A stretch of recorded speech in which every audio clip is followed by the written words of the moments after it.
Tatyova is in the top 5 most played Pauper commanders printed in the past decade, wielding the best landfall trigger in the format. She's constantly controlling the game at our table, so let's see what she does with all that card draw. Welcome to Pod Dive's Pauper Edition, where the 99 are common and the commander is uncommon. Let's see what this deck can do. Tatyova Benthic Druid is a 5-drop 3/3 Merfolk Druid. Why the high cost? Because you get the best landfall trigger in all of Pauper EDH.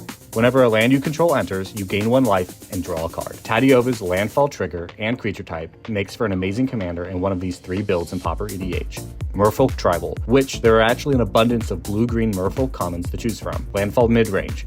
Ramp up, play other landfall cards, and then trigger those landfall triggers repeatedly. Simic Control, which is how she's played in our pod. The strategy is as straightforward as the Druid's ability. Ramp Tatyova, then continue the ramp for her landfall triggers. When you have an abundance of mana, life, and cards in hand, start dropping large green threats and control the game with your blue spells. Our curve is either cheap early game ramp or some of the biggest drops in all of Pauper. There is no in between. To survive early game and finish off players late game, we need a variety of cards. Here are the top 5. Card 1, Deprive, perfect for our build. We bounce a land that eventually re-trigger Tatyova and counter a spell. Win-win. Card 2, Tolarian Terror. Those cheap early game ramp and card draw spells like Explore and Brainstorm come back to help us get a ward 5/5 down that can start early game protection when played right. Card 3, Colossal Dread Mask. We ramp out this immediate 6/6 body to the living weapon that can continue to be used throughout the game once you have control. Also, the germ doesn't die the Doom Blade. Very important. Card 4, Lorien Revealed.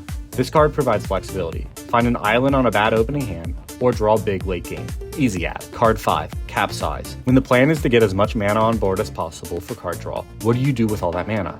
You capsize, buyback, capsize, buyback, capsize, buyback. This is true Pauper gameplay. Tatyova's weaknesses are obvious for the build. Hard opening hands and early game survival. You have to get the Druid out safely and then keep her there long enough to draw and gain back life lost in the early game. For about $60 on Star City Game, you can pilot the deck that effectively turns off your opponent's game plans as soon as turn 5. Tatyova is the ultimate test of survival. You have to navigate the early game and keep her safe, but once the engine starts, that life gain and card draw makes you nearly impossible to kill. What do you think? Is she the hero Simic players deserve? Let us know your favorite landfall triggers in Pauper EDH. Don't forget to subscribe to Voyager TCG for more pod dives.